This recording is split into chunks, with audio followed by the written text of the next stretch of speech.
या धारातीर्थ गडकोट मोहिमा म्हणजे काय तर साक्षात शिवछत्रपती शंभू छत्रपती यांना स्मरून सह्याद्रीतील गडकोटांची केलेली वारी।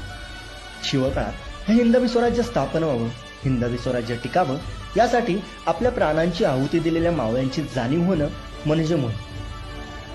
कधी काळी अशीच आपल्या मावळ्यांची फौज या सह्याद्रीच्या जंगलातून गेली असेल।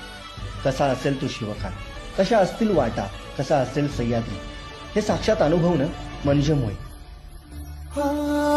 मातीचा या कणकण सांगतय मावळ्याच्या मना मंदिरातय आमच्या या जीवाची आस आमचं राज आभाळाला भिडला ह्यो झेंडा बघा आज आम्हावरी कृपा करी राजांचा ध्यास लागतय।